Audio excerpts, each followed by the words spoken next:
असीम अनादि अनंत सुख।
कस्तो लाग्यो?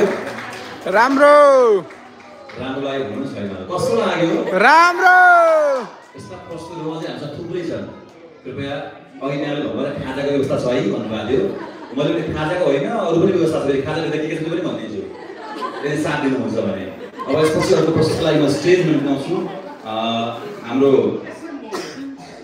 एमसी द्वय मन्जिल र निलेशलाई कृपया जोडतालले सम्मान गर्न स्टेजमा चाहन्छु। अब यसपछि प्रस्तुति के रहेछ भन्ने भन्नुहुनेछ। हजुरको ताली र साथ चाहियोस्।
कतिपय एमसी गरेर जानुभयो। हामीले बच्चालाई सानो लेभलदेखि मेरो सोच के छ भने बच्चालाई पढाइ सँगसँगै एक्स्ट्रा करिकुलम पनि चाहिन्छ क्या। कालले मान्छे कुरा नै थाहा छ हुनुपर्छ अहिलेको जमाना छ।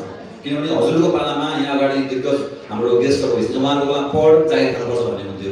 मेरो पालामा पनि पढ जागिर खानुपर्ने सर्टिफिकेट दिएर केही पनि छैन। अहिले बच्चाहरूको पालामा चाहिँ पढ्ने कुरा पढ्नुपर्छ र एक्स्ट्रा करिकुलम पनि चाहिन्छ।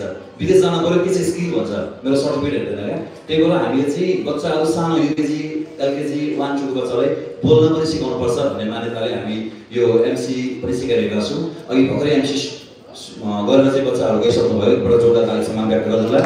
र आजको ऱ्याम्प शो हाम्रो पिजी एन्ड नर्सरीका भाइ बहिनीहरू गर्दै हुनुहुन्छ, जसमा बिरामी भएर पनि केही बच्चाहरू एब्सेन्ट हुनुहुन्छ। त्यसको लागि पनि हामी आयोजकको तर्फबाट क्षमा प्रार्थी छौँ। अब भने म स्टेजमा निकाल्छु पिजी एन्ड नर्सरीका भाइ बहिनीलाई कृपया जोडदार ताली सम्मान व्यक्त गर्नुलाई प्रस्तुत छ ऱ्याम्प शो।